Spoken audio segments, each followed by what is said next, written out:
seems like we're all ready to look at some hieratic. Let's see, let me get rid of this. Where did we, I think we ended up roughly here last time. Is that correct? Roughly the end of this line, somewhere around here. Am I remembering correctly? So just kind of recapping, in order to give the office to set, grade of strength, son of Nui, or Newt, as we call her. Yeah, so that's where we are. And last time we looked a bit at the hieratic. I had a little trouble with this peh sign here. I think it's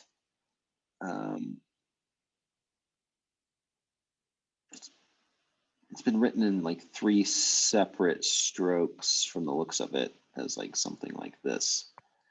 That's this here. However you go about doing that. Yeah, so we're here. Okay. Is that an avocado, that thing it looks like? Is what an avocado? The one you were just looking at the hieratic of. It's that thing that in the printing looks sort of like an avocado. It's a lion butt. Oh, what? The butt of a lion. So if you imagine, so we have the avocado here, and you can imagine a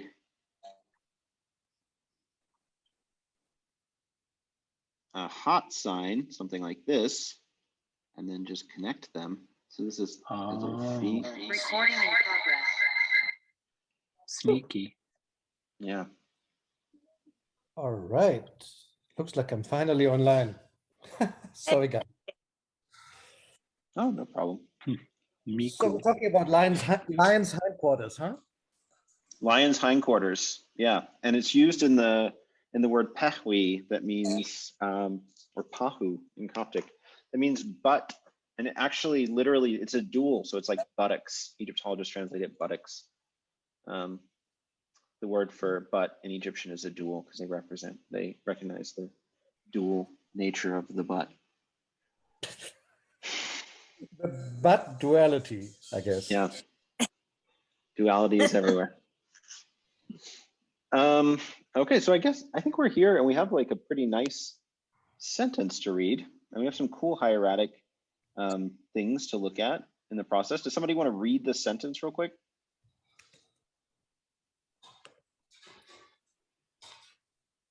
Starting from you? Yes. Not prepared, but I can try. So Okay. let's see. I want to. One thing I have to ask though, after the U, that looks like a name, right? Is that? It is a name. And how do I pronounce that one? Onuris, I think, is the normal pronunciation. Go again? Onuris. Onuris, right? Okay, so it is Onuris. All right. Yeah. Thank you. I was trying to figure out what the sky is doing in the middle, but okay. I guess it's just a determinative. So you, Onuris, Osh, Segab, A, Erherchorus. Wait. It's classifier. That's a classifier, right? That doesn't make sense. So Erher and now how's that thing pronounced? Pesjet? Yeah. Okay. Something like that. I'll have to move you guys all over because the photos are above the next line. But so far we have, while Onuris was making a great cry, in front or towards the Ennead. Yeah. What about this? Towards is good, but yeah, I didn't quite know. It looks like a compound preposition to me, like in the face of to the front of. I'm not sure. That one Yeah, I'm not familiar with. literally toward the face of the Ennead. Got it. And so it gets the bird on a stick because it's a divine. Is it an Ennead or an Ennead? Doesn't have anything to It's do with. Go ahead. it doesn't have anything to do with Virgil. Exactly. I feel like that's what you were going to ask. It's Ennead is the way it's normally pronounced, and Ennead is the. These pronunciations are all sort of what's the word I'm looking for here? They're conventional. They're like conventions of English language scholarship, but we generally say Ennead and Ennead. Isn't it This is an Ennead Ennead. because it's 9? Yes. And that's the Greek for 9. Yes, for sure. Yeah. Ennea or Enea. I don't know how you say it in Greek, but yeah. I think it's Ennea. Something like that. It's Enea. Enea. Yeah, Cool. but the stress is here. And the other one, however you spell it, the stress is here. Ennead. Ennead, yes. Mhm. Okay. Anything weird, hieratically weird happening here? I think this guy's a little weird, Which if I one? can be honest. Oh no, it isn't. Sorry, but very opinionated. That one looks normal. Like the sailor writes it the same way. Right. So it's not weird in terms of the way hieratic writes things. Oh. I meant weird in terms of like how little it looks like the hieroglyph. True, true, you're It's right. it's a fairly frequent sign, but it's also just it's been morphed into this little guy, which is sort of this kind of thing. What else? We got the bird on a stick, which we know. We've got Osh, quite clear. Little seated man with hand to mouth. The G, if you haven't encountered that before, this one is kind of weird. It's got like this kind of thing. Right. And you might even see it more with them sort of all connected. What else? There's the little bird. Looks like the normal little bird. Starts off being, I don't know, something kind of like this. I can't remember exactly, but then very quickly it just ends up being something like this, and then you get this little, it gets abbreviated. B looks exactly like what it is that we've seen before.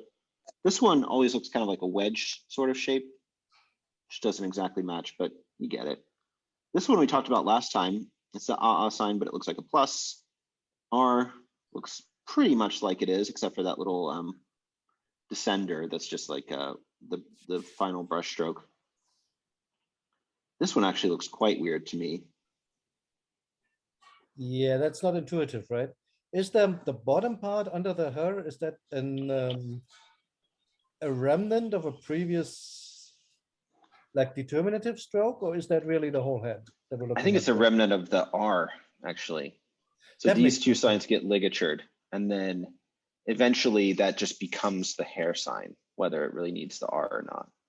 So makes we sense, might yeah. even put it in the transcription here, because there's enough of it there that you could transcribe it that way. Let me see. Yeah, there's enough there that I might transcribe it with an R underneath. Cool. That makes sense. Ta is so frequent that it should just become a little squiggle. We can imagine it at some point earlier being a nice full ta, but at this point we just get that. The Cobra sun disk looks like what it is. D looks like a hieratic D. The Necheru 3 god flag signs is a little difficult, but again, it's frequent enough that you get used to it. I think that's it for that line. Got it. Any questions about the hieratic there? Okay, so we've got the Egyptian and the hieratic, and hopefully some things are starting to become familiar to you, especially a lot of these really frequent signs like the R and the Aleph bird and all those kind of things. But you'll see them enough that they'll become easy. Okay. Do you want to keep going, Aurelio, or do you want to pass it along? If somebody else wants to jump in.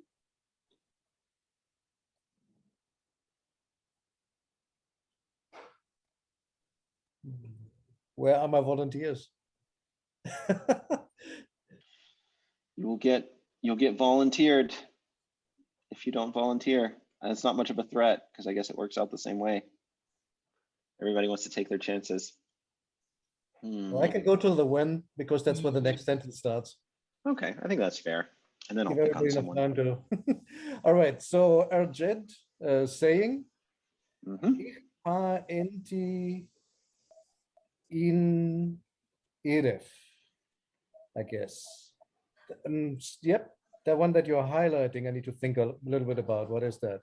Let me get there. So saying basically what, and then comes like a nice complex expression. They're starting at the par, and it means the thing that we're gonna do it. Looks very Coptic to me. Mhm. So, and now the only question about the we that we're gonna do it, what is that actually? Oh boy, I'm gonna make a fool out of myself again with relatives and participles and all that good stuff. We are gonna do it. The thing that we're gonna do it. That's a relative, isn't it? Well, there's a relative pronoun here. Right. Enti, Enti. yeah. And yeah. And Ponti, that which, normal Egyptian way of saying it, what, that which.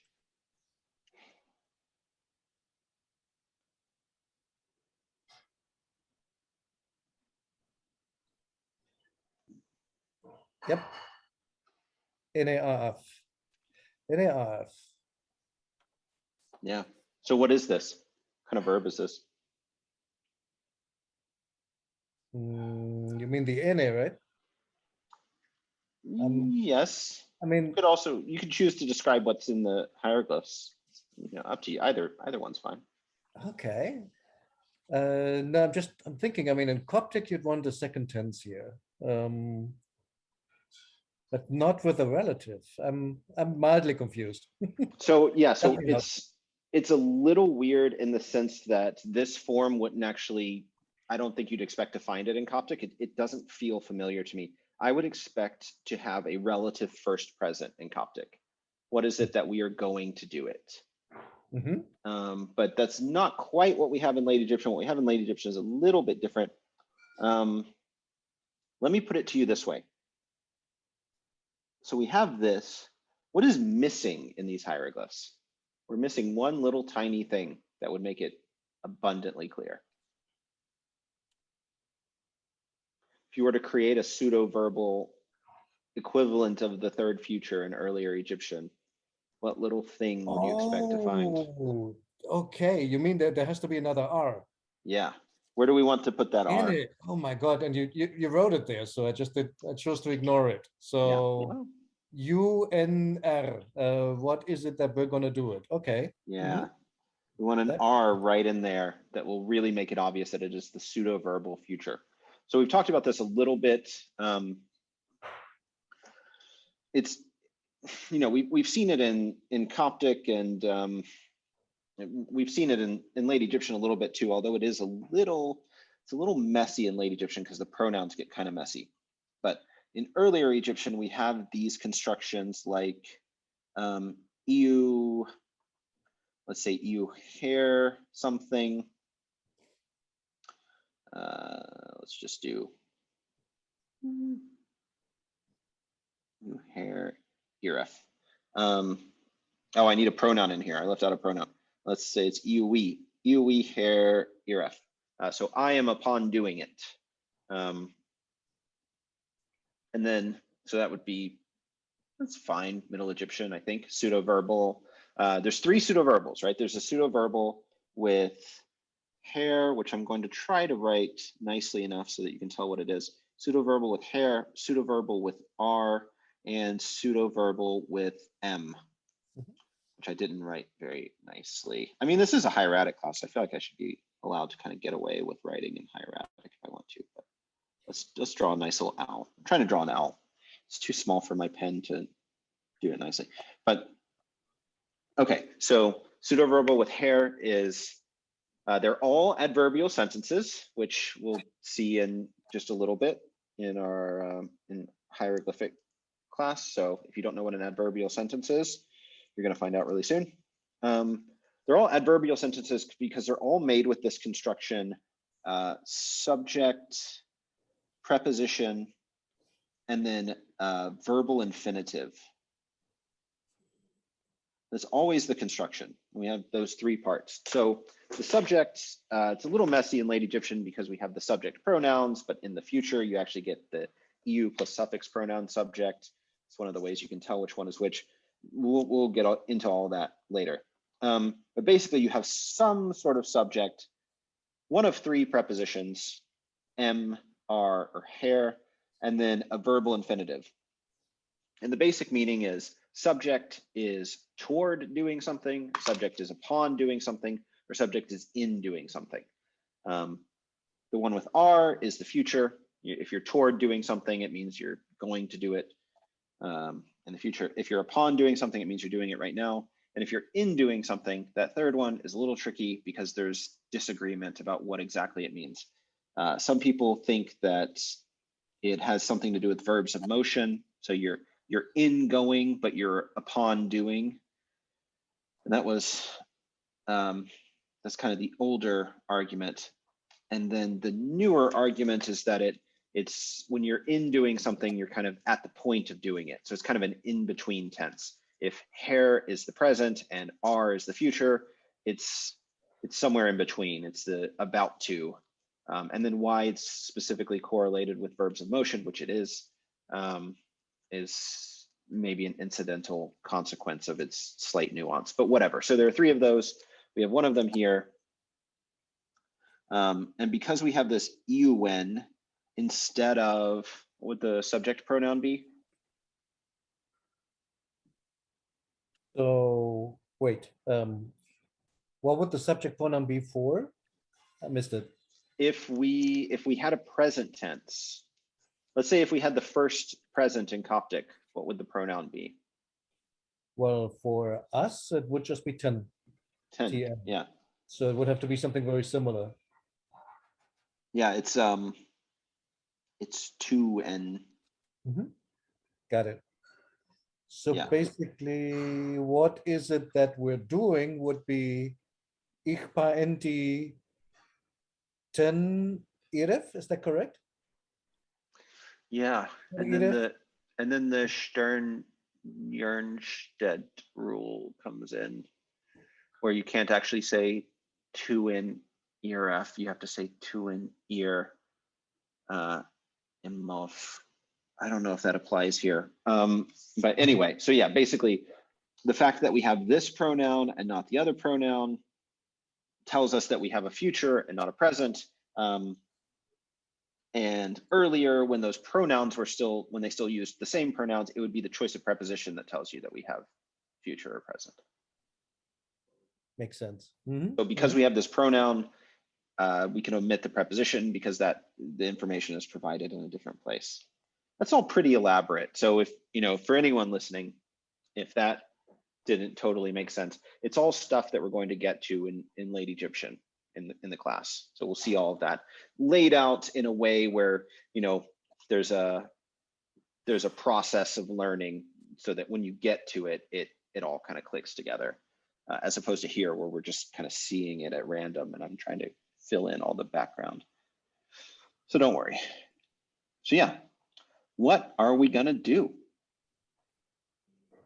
So Onerous just screams his fucking head off and says, what are we gonna do?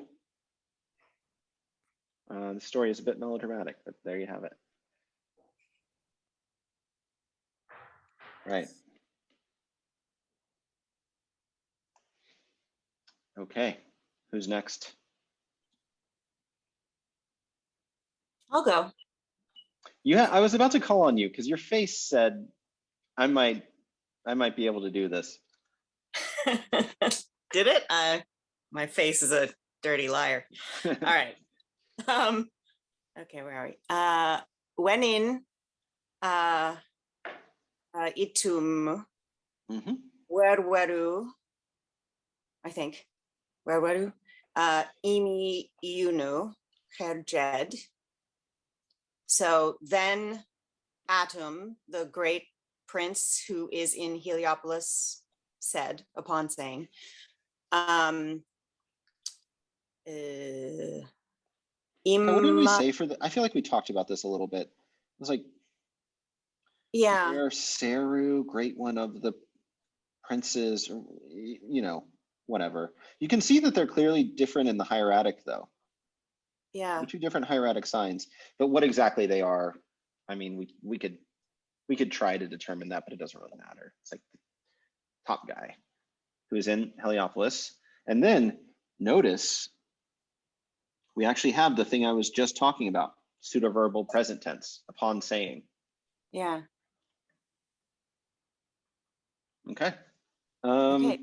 I forgot to look at the hieratic last time, so I want to make sure to always do that, because we are kind of just looking at the hieroglyphs for now, as I've said before. You know, we're learning the hieratic sort of by just absorbing it as we go along. Let me take a quick step back and I'll do the hieratic all the way up to here. So we have the kind of a crummy little R there. It's a bit difficult to make out. We want a little bit more of that. And then the D, the second D and D, they're all kind of squished together vertically so they can be hard to separate, but this is the second D, and then this is the hand, and then the R.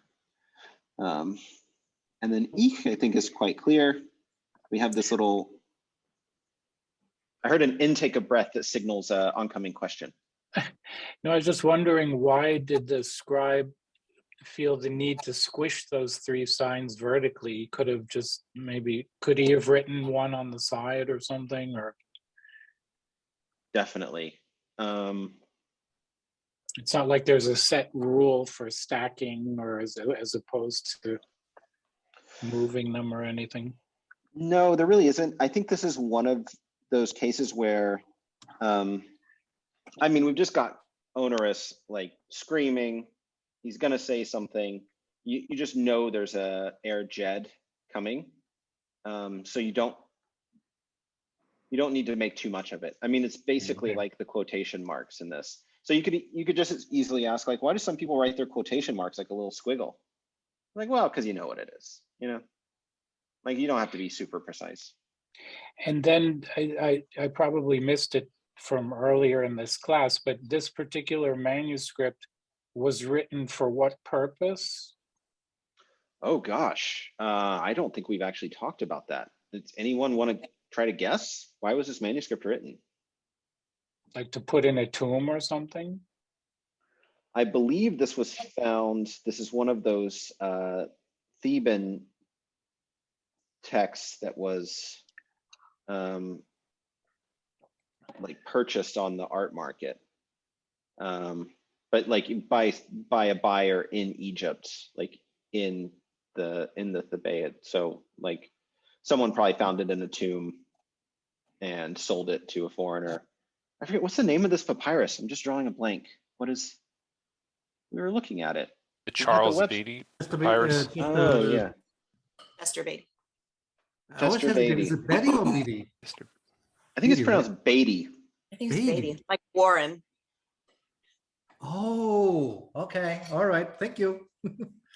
Didn't we have this thing? We have like this. Yeah, it's online. There's like this really nice papyrus viewer and everything. And the Chester Beatty papyri are like a huge collection.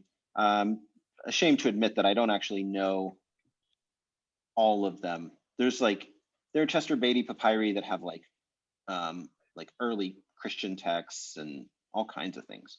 I kind of wanted to look at this in reference to Dante's question about like, why are they squished? And there's clearly an effort. This is a nice papyrus. The scribe has made an effort to write things clearly and nicely, and clearly made an effort to sort of keep things within lines. The lines aren't perfect, but they're pretty good. So I guess that's part of it. And I know, what was it?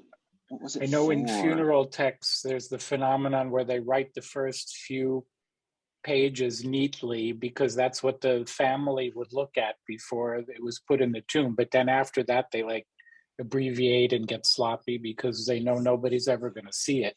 But Right. if this is sort of like nice calligraphy, you're saying, right?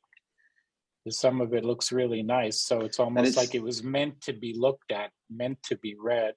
I think this was certainly meant to be read. I mean, Like for one thing, it's in fantastic snake hieratic. there. Yeah. And it's a story. Yeah, it's I a think story, right? it's probably meant to be performed in some way, but it's definitely, this papyrus was meant to be read from start to finish. Oh. Anything and then else on it? Sorry to jump in or to butt in, No. but aren't there like love songs or something else on the other side, if I remember yeah, correctly? So that would make it more like a literary collection for, so there's some papyri which do also have like form letters and other miscellaneous documents where you think there could be an exercise by a scribe, but looking at how nicely this is written, and if there are other literary texts, I'm assuming it's somebody's literary collection for consumption, yeah. like a book of select texts, so to say, your little Loeb classics or something. Yeah, I think that's what it is. I think it was meant for somebody to read it, somebody who wanted to read the story. It's always hard to speculate about that because we really don't have any evidence, but we can use common sense. I mean, it's written in hieratic, so it's not like a showpiece, really. It's not one of those, like vanity editions of a book where it's like got gold foil all over it and stuff. It's practical in a sense, but it's very nicely written. The entire story is here. It's a fine piece of papyrus. This was somebody's book. That's my guess. So there's, even within hieratic, there's sort of a continuum of between like very careful formations of the symbols and more cursive, not yet demotic, but moving in that direction or something maybe. Yeah, And definitely. And presumably the more, because this is a nice papyrus, right? But it's not like the guy was being super careful to write it like the R's like really symmetrically and everything. It's not that careful, Right. but it's still pretty nice. So there must be some correlation between how much care was taken and what it's for, right? And if this needed to be read, maybe like you say, if it's performed by a bard or a musician or somebody, right, to memorize the text from, it would be good enough for that. Yeah. Right? Oh, absolutely. Like a fake book or something for a musician, just to give you the basic text. So yeah, this is interesting. I don't know. Interesting to think about. Always a worthwhile question to ask. And like these other things, where was it found? When is it from? Yeah. All of those things are really valuable to talk about. We tend to sort of gloss over them, especially like philologists tend to want to just get to the content itself, but having that context is really important, because if you do it enough times, you'll eventually sort of build a mental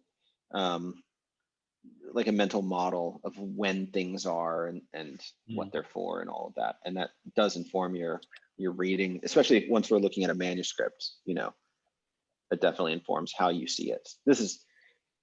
We chose this partly because it is so nicely written. I mean, it's hieratic, so nicely is, relative, but it's quite legible if you know hieratic. Speaking of hieratic, I'm gonna keep going with this a little bit. Yeah. This whole thing is the paw bird. So it's like the bird body and feet and little stubby head, and then the wings get added later. There's our aleph bird. Again, it's just kind of this thing. This one ends up, the two lines end up almost exactly the same height. So we get kind of a strange thing, but it's the same sequence of movements. Neti is quite clear. It's even been ligatured. So there's an N, a T, and then like whatever, the two ticks. And you can see them kind of getting joined together like that. These eventually would get so far joined that they end up as just like a little swoop shape. There they are. EU, we've seen before. There it is.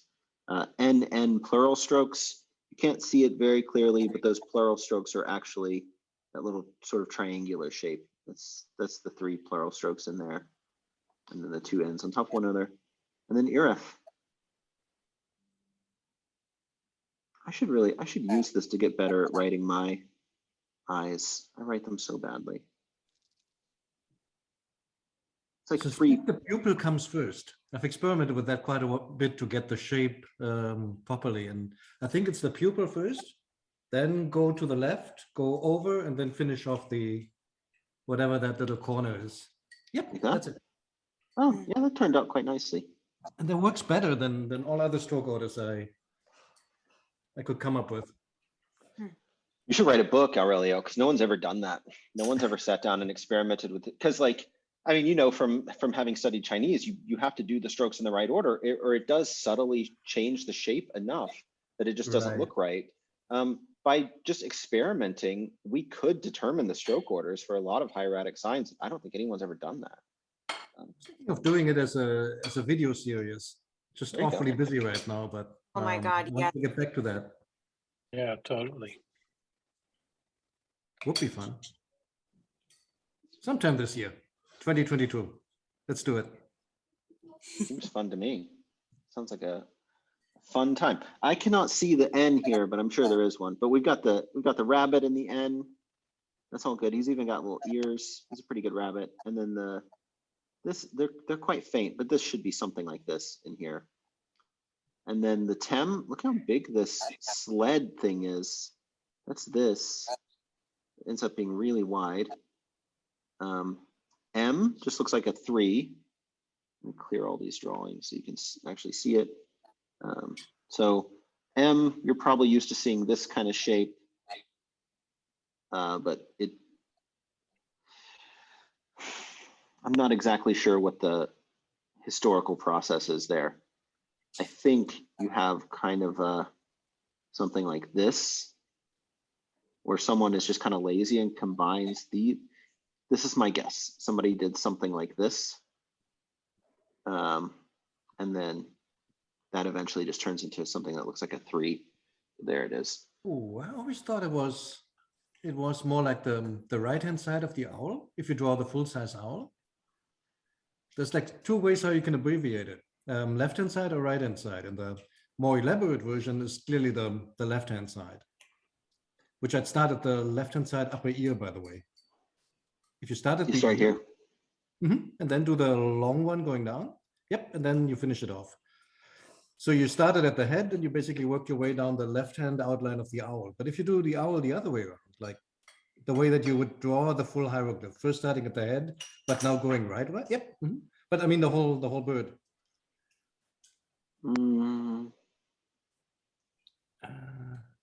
Like that? No, that's already the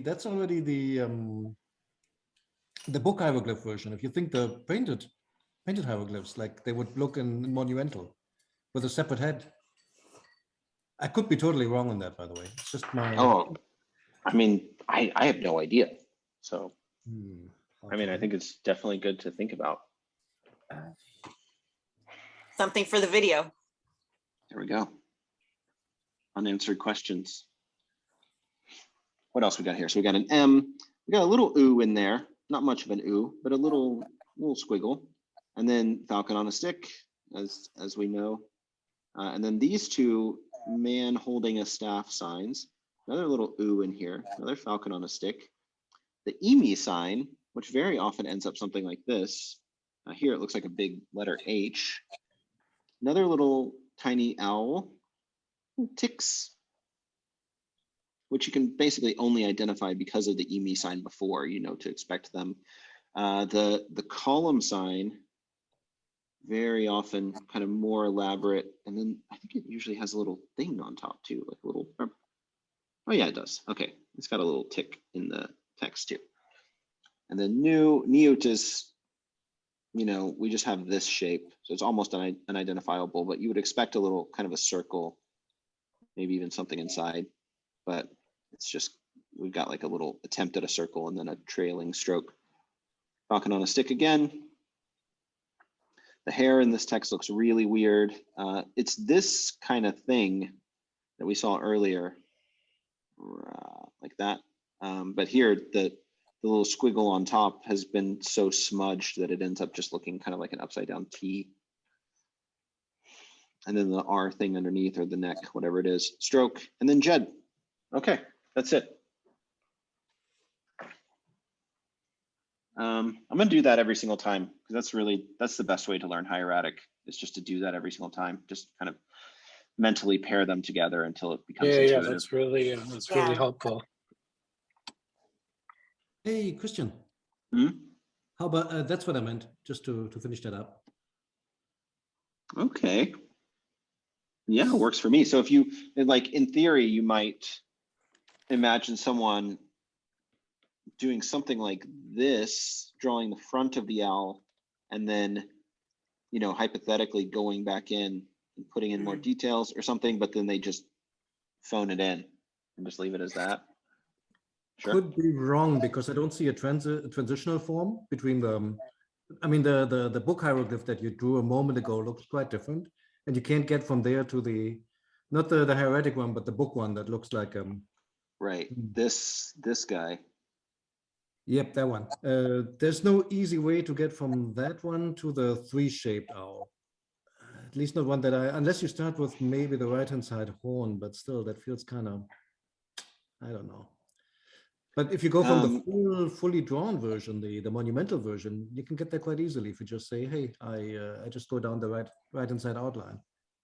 I've always imagined something like this, where if you're drawing the left horn and then the rest of it, there might be a tendency to sort of shorten that path. Yeah, like a zeta kind of shape. Yeah, that's how I imagined it, but I have no evidence for that. That's just the thing I made up in my head to explain it.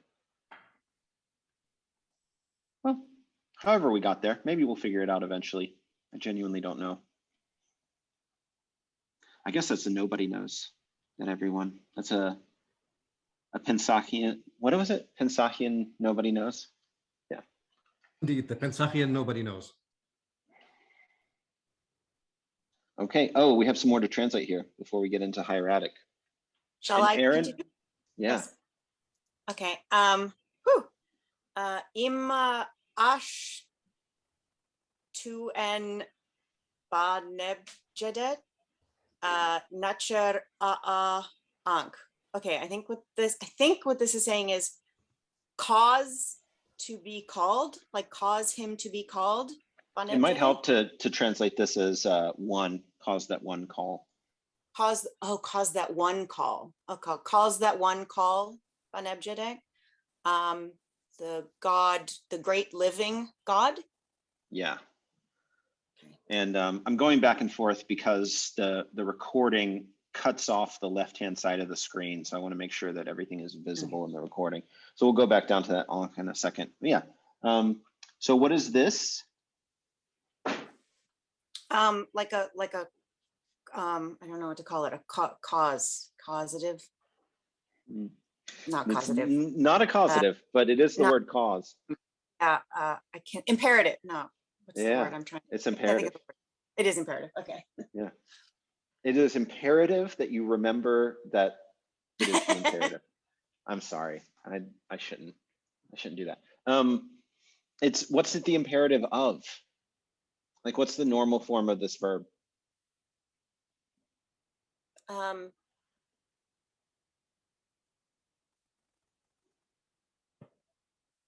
To give? Yeah. Give, put, cause is the way it's often translated in dictionaries. Give, put, cause. So the verb D can mean give, put, or cause. And really, that's just how we translate it into English. The Egyptian verb just carries all those meanings. You give someone something to do, you give a thing to a place, or you give a gift to a friend. Right? Those are all the same verb in Egyptian. So this is the imperative of that verb. If something else followed it, it could easily mean, give the guy a drink or whatever, or place the thing on the table. It could mean any of those things. But in this case, we have the imperative followed by a verb. And that's where we get cause in our translation. Got it. Yeah, I mean, that's how you figure it out, right? And that's really, again, that's a question of how do we translate it? It's not really a question of what the Egyptian means. It's the same verb. Yeah, so cause that one call two, and then all of this. Who is this? I don't know. Good answer. Yeah. And does anyone know who is bonum Jetty? Not the god? Yes, the god. He's a god. He's the great living God. He's the god of a god. Let me just see. There's going to be a Wikipedia page on this. Neb Jed. Bonum Jetty. Yay, Wikipedia page. Wow. So he is kind of like the soul of Osiris. So Nebjedet is Osiris, because he's the lord of Jedet, which is a city in the Delta. I guess it's Mendes. Is Jedet Mendes? Yeah. Mendes. Okay, good. That's what I thought, but you forget things. So Ba means, it's like one of the souls, one of the Egyptian souls. So it's the soul of the Lord of Mendes, which gets a bit confusing because Mendes is actually the Greek pronunciation of the name Ba Nebjedet. So that's fun. But yeah, so it's the soul of the Lord of Jedet, but also Ba also means ram. So it becomes, oh yeah, it says it here. Whereas ram and soul sounded the same. So rams were regarded as the appearances of other gods. So it's the soul of Osiris, and then because of this linguistic coincidence, he's also a ram. So he's the ram god of this city. And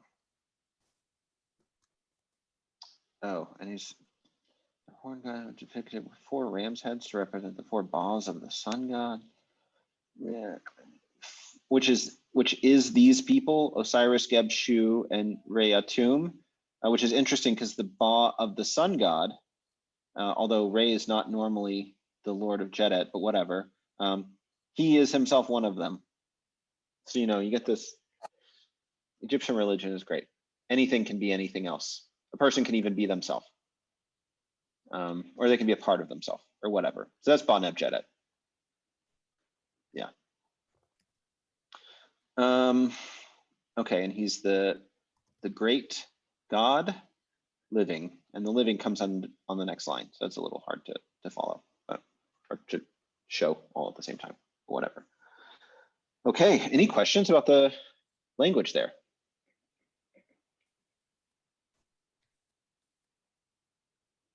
I do have a question about the shaded in portion there. Mm-hmm. What is that? What's the function of that ash? Is it's related to the verb that comes before it? It's its own verb. It's the verb ash, that means to call or to announce or recite. It's Coptic osh. Oh, I see. And there's a lacuna in the original text. All of this is missing, but we do have enough of this to tell that it's definitely this. So we need something that fits in this space. Should be a pretty common verb, which ash is. I think we've seen it. Oh yeah, it's in the previous line here. Ash Sagab, we've seen it a few times. Yeah. So we know what we need there. See. It has to have that classifier. It needs to fit in that space. And if we were to just kind of like cut and paste this over here, you would see that it fits really nicely there. So that's probably what it is. And then the shading just says like, it's a lacuna, but we can reasonably reconstruct what's missing here. Okay. And that portion, that the hieratic that's after the missing portion, that comes immediately after the missing portion, that's the same hieratic symbol as on the previous line for that yeah. same verb? Yeah, so it's this versus this. You can see that it's a little bit abraded at the at the right side, but It is the same. there aren't that many hieratic signs whose left sides look like that. Okay. And then you do kind of like a likelihood, sort of like a Bayesian type reasoning for this, where it's like, well, what should it be given the frequency of various signs that sort of look like that? Right. You do all that mentally, of course. You don't run the numbers, but it's good enough. We don't actually have the tools to run the numbers yet. Right. I dream of a day when we actually could kind of take this fragmentary part of a sign and run like a database search to find the most likely hieratic sign that matches it. In this case, we don't need to, because it's like nobody would disagree about this one, but there are cases where we're not so sure. You like facial recognition software would be able to do that, right? I made this software that can do this. And it's actually really simple. I mean, how much time do y'all have? The mathy people will definitely get it. Basically what you do is you take a drawing of the sign. I actually made this and it worked really well. I made it for demotic signs. So you have somebody draw the sign. Let's say I have, this man with hand to mouth. Have somebody draw the sign and then use like whatever, Bezier curves, just fatten it, right? So you get this shape. So you get like a shape of the outline of what's drawn. So say hypothetically, it looks kind of like this. And then there's this part too. So you have to kind of connect them. And then you trace that outline and then just like as like a, messy polygon shape. And then you interpolate that to 100 points. But I just chose 100 arbitrarily. So you have 100 two-dimensional points. So it's like 200 elements. And then you just have like a whole database of signs that you've already done this for. Take that 200-dimensional vector. I just use principal components analysis, really easy to like project that down to some reasonable number of elements. And then basically you just have like, so this 200-dimensional vector is just like a point in a 200-dimensional space. And you have this list of all these signs that you've done that to, and they all form really neat little clusters in that 200-dimensional space, where all the signs that look sort of the same are like a little cluster of points in that space. So then you just take whatever you've just drawn and say, which cluster of points is it closest to? And then that's your match. It works super well. It's amazing how well it works. I didn't invent that. I just stole it from, there's a program called, I think it's called Latechian or something like that. It's this program where if you can't remember the LaTeX command, oh no, it's not Latechian. That's an editor. What's it? Find LaTeX.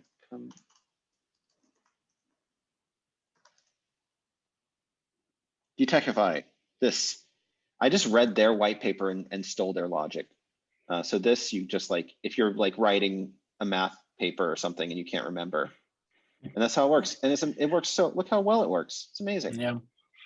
It seems so stupid. It's like the like, just solving the problem with a hammer, but it works really well. So we were working on that. I actually got a small grant to hire a student to do like all the JavaScript to basically make the same thing for hieratic, using the data from the Mainz hieratic database paleography project. And it's just tough to implement. She's been working on it for a while and it's not quite there yet because it's pretty difficult.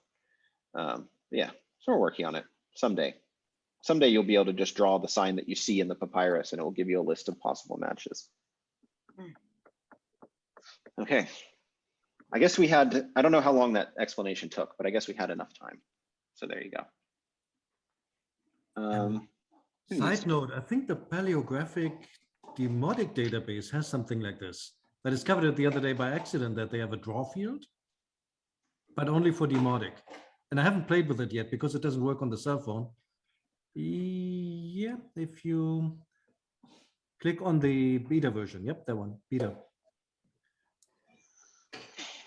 And there's a little draw in the upper left.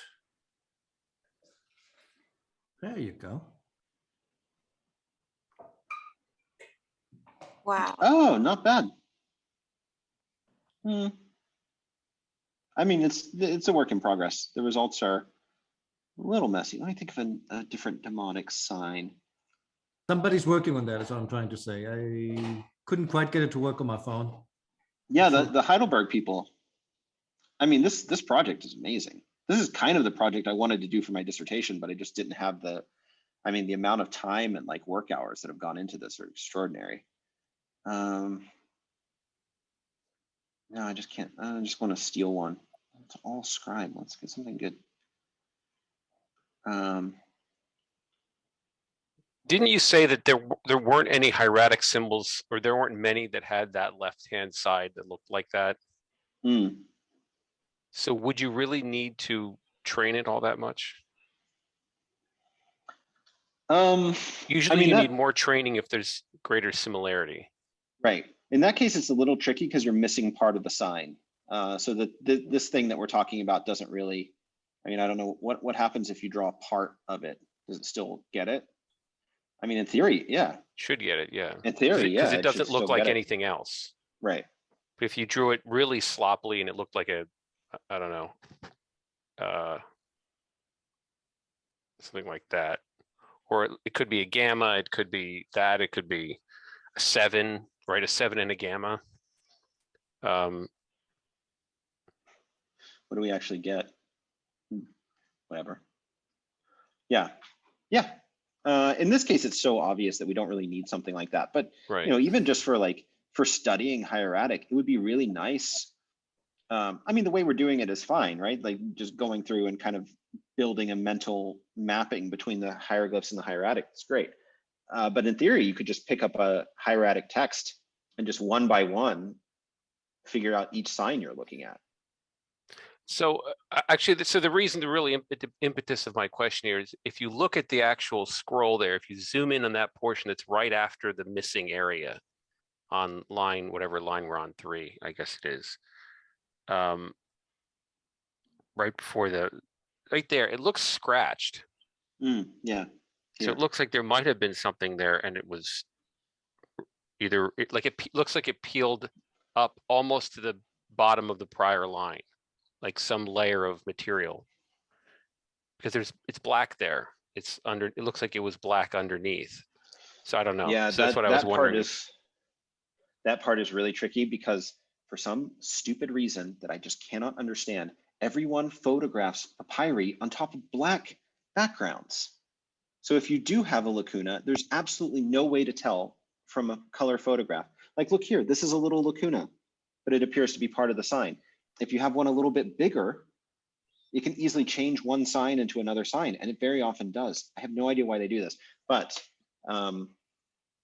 so this is just going to be me sharing unfinished research projects hour, I guess. So a friend of mine who works at IFA and I developed this paint that uses one of the chemicals in sunscreen and UV brighteners, and it's blue. So it's kind of the maximum color, like on a color wheel, right? It's the complementary color to the typical like brownish color of the papyrus.